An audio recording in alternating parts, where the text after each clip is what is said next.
Ya está con nosotros, tal como lo anticipamos, la doctora Diana Mafia. Ella es directora del Observatorio de Género de la Justicia de la Ciudad de Buenos Aires. ¿Qué tal, doctora? Buenas noches. Gracias por estar ahí del otro lado. Buenas noches.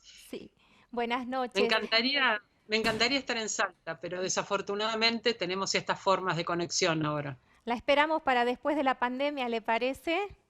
Ojalá. Bueno, doctora, todo esto de la pandemia, la verdad que ha puesto en alerta muchísimos sistemas de atención y uno de los que más se ha activado ha sido de aquellas víctimas que sufren violencia intrafamiliar, hablamos de violencia de género. En Salta han crecido abismalmente los casos. ¿Qué evaluación hace usted con respecto a esta situación a nivel país y precisamente en lo que es Capital Federal?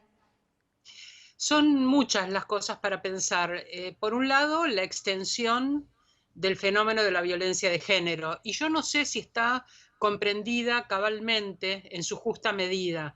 Cuando hablamos de violencia de género, hablamos de algo que se puede expresar de manera interpersonal, fundamentalmente en la pareja. Pensemos que los casos más numerosos de violencia de género se dan dentro de los propios hogares y se dan por parte de las propias parejas o exparejas de las víctimas. Eso lo hace todavía más difícil de prever, incluso de intervenir el Estado, porque son casos en los cuales lo que hay primariamente es una relación de afecto, pero hay también una relación de posesión sobre las mujeres, de patrimonialidad sobre las vidas, sobre los cuerpos de las mujeres, de pertenencia, como si las mujeres le pertenecieran a un varón y no dejaran de pertenecerle, o cuando ellas quieren terminar una relación, violentamente se les impone seguir perteneciéndole a ese hombre.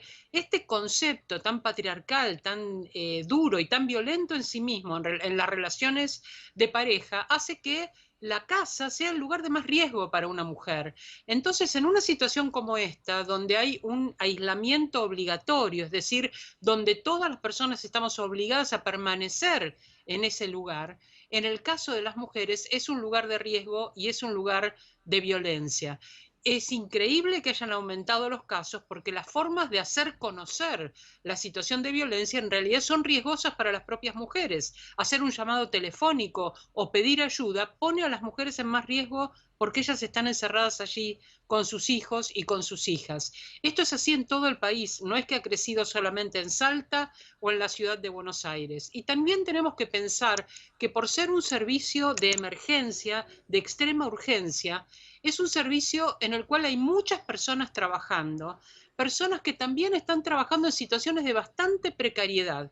Y esto también hay que analizarlo. Esos servicios que atienden violencia, ¿en qué condiciones están atendiendo? ¿Con qué resguardos para su propia salud, su propia seguridad? ¿Con qué reciprocidad económica? Lo mismo podemos pensar en los equipos de salud. Es decir, se han puesto en el centro de la escena actividades muy feminizadas todas ellas, la salud está feminizada, la docencia está feminizada y los servicios de atención de violencia están feminizados, muy mal rentados y que aparecían en los márgenes del interés del Estado por el sostenimiento y por la mejora de la gente que allí trabaja. En este momento, esa emergencia nos pone en el centro precisamente esos sistemas de cuidado, que son sistemas que muchas veces forman parte de lo que las mujeres elegimos como tarea porque somos socializadas para esa tarea, somos socializadas para atender las necesidades, para percibir las necesidades de otros sujetos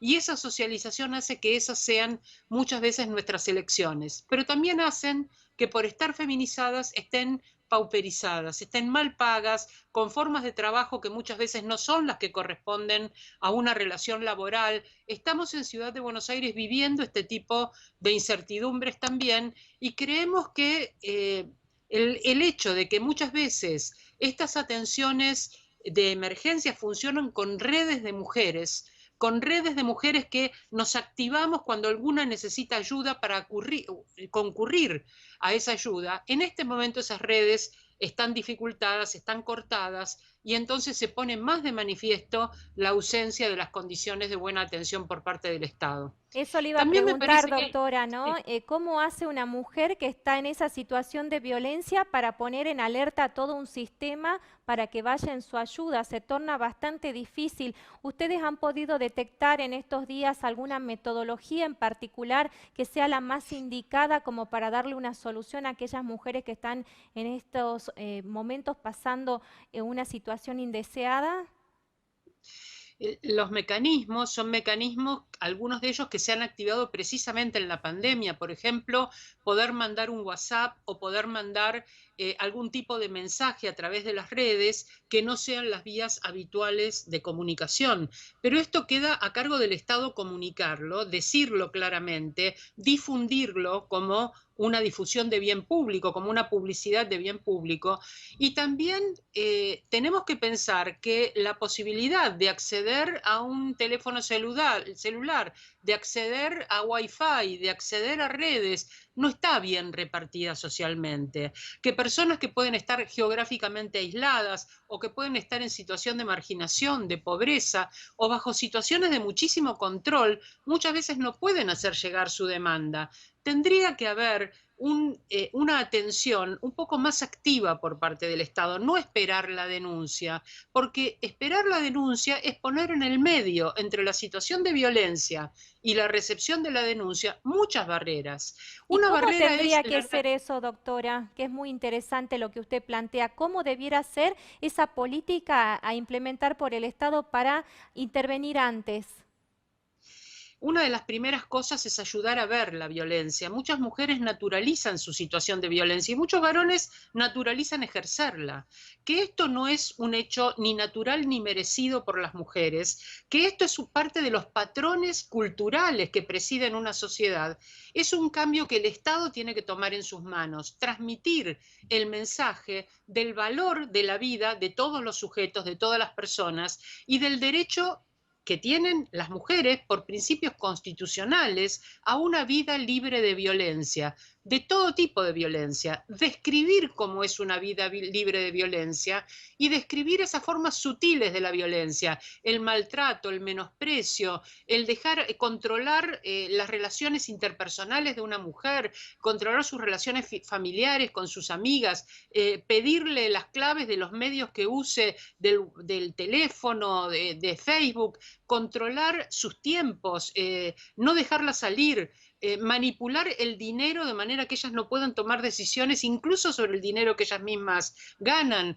las figuras estereotipadas que circulan socialmente a veces desde los propios medios de comunicación oficiales acerca de cuáles son los cuerpos que circulan como cuerpos deseables dentro de una sociedad y cuáles son cuerpos descartables dentro de una sociedad, el tipo de imperativos sobre los vínculos que se deben tener, el hecho de que las mujeres parecen estar destinadas a la maternidad y que esto es un proyecto de vida que elimina otros proyectos de vida, la maternidad presentada como abnegación, como negación de un proyecto personal, como mero gesto de dar sin esperar nada a cambio. Este gesto abnegado de maternidad va contra las vivencias de muchísimas mujeres que viven con muchísima dificultad el estar solas a cargo de las tareas de cuidado y a cargo de las tareas domésticas de una manera absolutamente arbitraria, porque esto tiene que ver con decisiones culturales que se han tomado acerca de los lugares sociales habilitados, permitidos y aquellos que son obligatorios para mujeres y para varones. Todo esto es antes de la violencia y el Estado tiene que estar ahí dando esos mensajes. Y esta es una ausencia que notamos en toda la comunicación pública. Doctora, nos ha pasado estos días en Salta, donde no tan solo han subido los casos de violencia denunciadas en cuestiones de género, sino también el maltrato que sufren algunos niños. Y tal es así que desde el gobierno se activó un nuevo teléfono para que los vecinos o aquella persona que sepa de un maltrato de niño lo pueda denunciar. ¿Esto está relacionado a esa violencia de género de la cual hablamos o no tiene nada que ver? Sí, por supuesto, está relacionado, porque estamos pensando en estructuras de convivencia donde hay ciertos sujetos que tienen el poder, en general el padre de familia, el sujeto que en general es productivo económicamente, y otros sujetos que están sostenidos por ese jefe de familia, los niños, las niñas, los ancianos, las personas con discapacidad, las mujeres, muchas veces son objeto de la violencia disciplinadora, de la violencia que impone un rasgo de sumisión, de obediencia por parte de ese sujeto. También hay muchísimo abuso sexual intrafamiliar y no es un mensaje que se esté dando de manera estruendosa el proteger a los niños y a las niñas del abuso sexual intrafamiliar. Hay una permisividad, una liviandad con la que estos casos son tomados incluso por la justicia, que hace que muchas veces haya el temor de hacer la denuncia. Lo mismo en los casos de violencia. Muchas veces hay temor de hacer la denuncia porque no se ve que después de esa denuncia haya allí una justicia presente y un Estado presente para sostener la supervivencia de ese grupo, para sostener la vivienda, la escolaridad, el alimento, todo lo que depende muchas veces económicamente de un sujeto que puede ser violento. Entonces, tendría que ser el mensaje del Estado muy claro en este aspecto. Los niños y las niñas deben recibir educación sexual integral. La primera indicación cuando la educación sexual integral es en el preescolar, es con los niños y niñas muy pequeños, es aprender a defender la integridad de su cuerpo y la integridad de su deseo, que cuando algo les molesta puedan decir que no acepten ningún tipo de presión acerca de sus conductas y acerca de sus vivencias corporales, que puedan denunciar cuando hay algo que les molesta, que los perturba y por supuesto cuando hay algo que les duele. Ese es el primer mensaje que se da en educación sexual integral. Sin embargo, son muchas las provincias en las cuales hay una denegación de este derecho a la salud sexual integral. Salta es una de las provincias que ha sido enojosa en este aspecto, negándose a dar estos contenidos de educación sexual integral desde la primera infancia, como para que haya en los niños y en las niñas un conocimiento de los límites que otro puede de la conducta que otro puede ejercer sobre sus corporalidades. Y la verdad es que son contenidos importantes que hacen a la integridad corporal y sexual de los niños, las niñas y los adolescentes. Tienen que aprenderlo, tienen que aprender qué es la igualdad entre varones y niñas, tienen que aprender qué es la expresión de su propia identidad, la posibilidad de expresar identidades que quizás no están de acuerdo con aquella que le fue asignada al nacer, de acuerdo con su genitalidad, y que sin embargo puede ser una vivencia interior que no merece violencia, no merece represión y no merece una falta de respeto. Entonces, diría que para preservar a esos niños, niñas y adolescentes, este aspecto es un aspecto que debería mantenerse en la escolaridad y que aún en estas condiciones precarias, a través de las redes y como se está impartiendo la educación, debe ser una parte fundamental de la educación. Doctora, ¿existen posiciones contrapuestas con respecto al rol que tenemos los medios de comunicación? Sucede acá que una vez que se da un hecho de violencia o un femicidio, se publica masivamente esta noticia y a los pocos días sucede algo similar. ¿Qué opinión tiene al respecto usted sobre esta situación en particular? Hace mucho tiempo que las comunicadoras y comunicadores que trabajan con una perspectiva de género alertan sobre las responsabilidades en el momento de transmitir la noticia.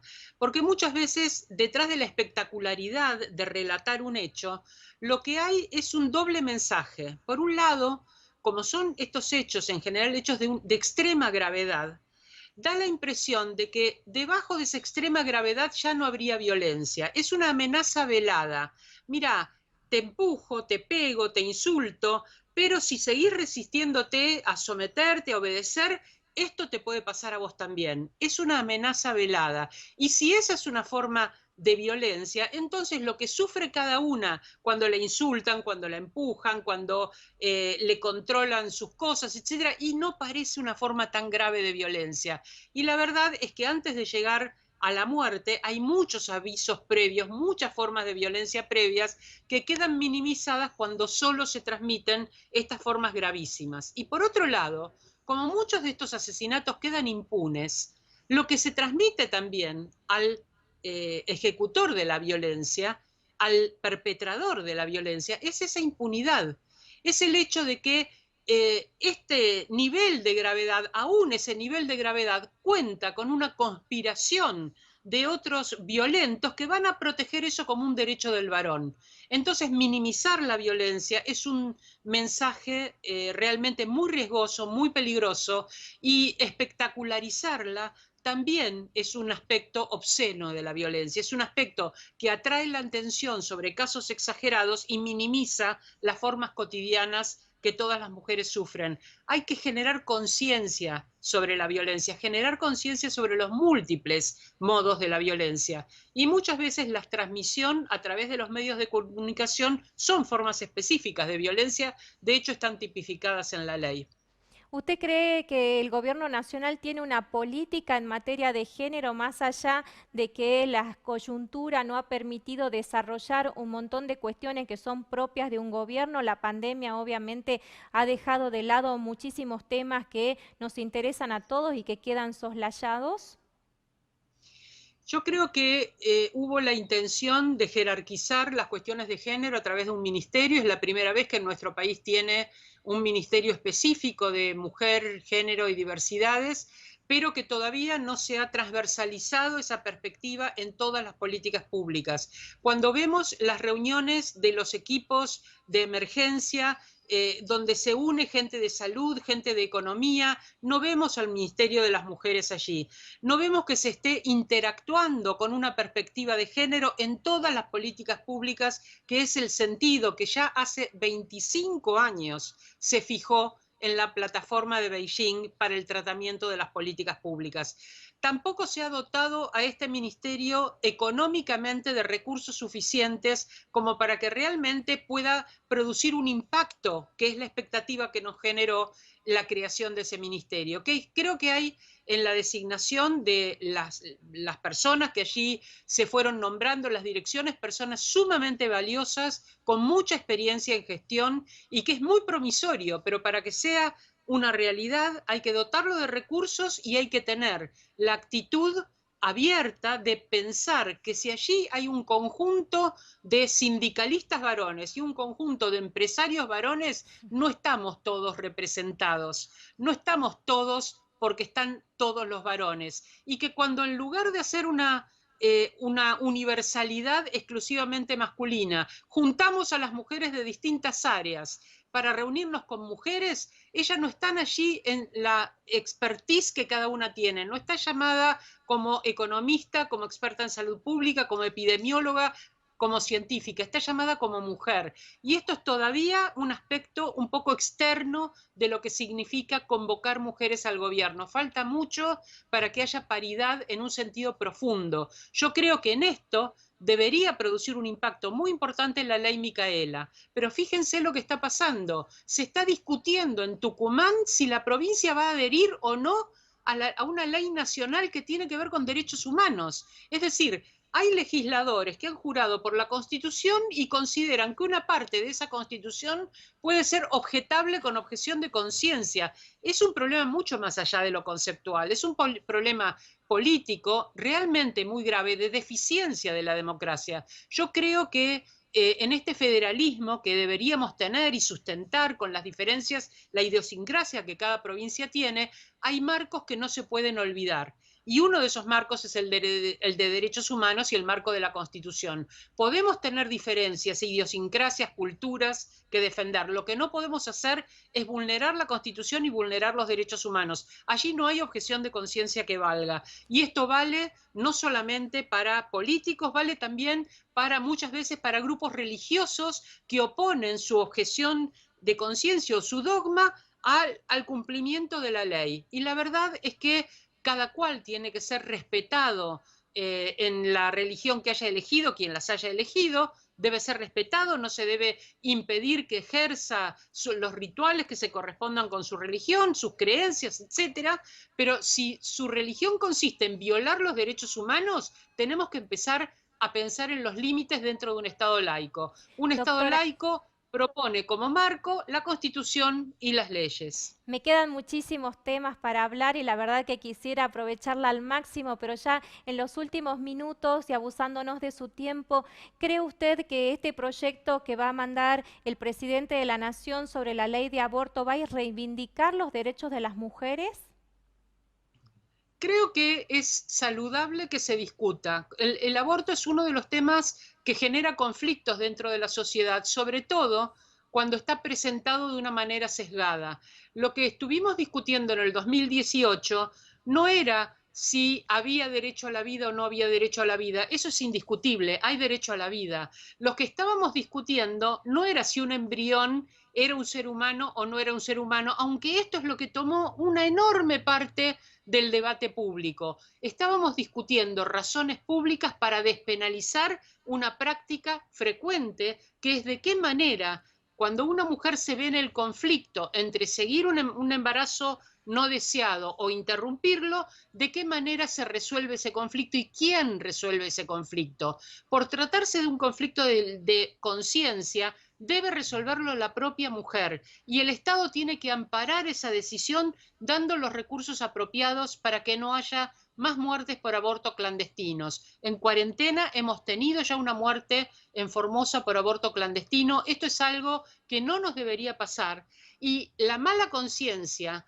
se demuestra en que casos que son claramente en el marco de la ley, ya ahora en el marco de la ley penal, casos que son casos en los cuales la persona puede ir a un hospital público y solicitar la interrupción de un embarazo, de todas maneras esas personas son rechazadas de la salud y son muchas veces obligadas a proseguir un embarazo no deseado. Y estoy hablando de niñas violadas que son obligadas a parir y esto con el argumento del derecho a la vida. No resiste ningún análisis este argumento cuando es empleado de esta manera, con esta crueldad y sobre los cuerpos de sujetos, de personas que tienen derechos y no tienen capacidad para ejercerlos. ¿Existe la igualdad de género?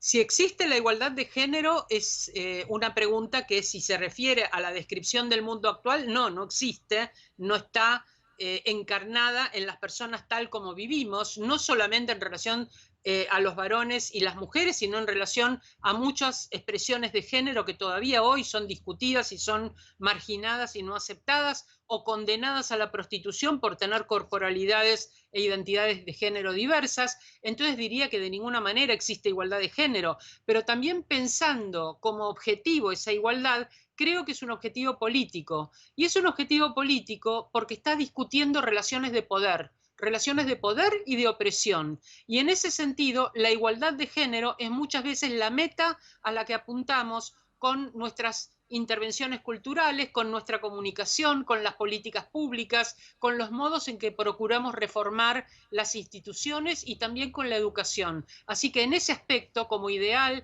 como forma de regulación de nuestras conductas, como utopía, sí existe la igualdad de género.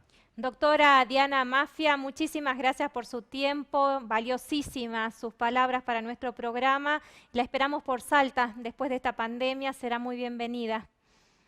Ojalá sea así, hasta pronto. Gracias a ustedes. Nosotros hacemos una pausa y ya volvemos.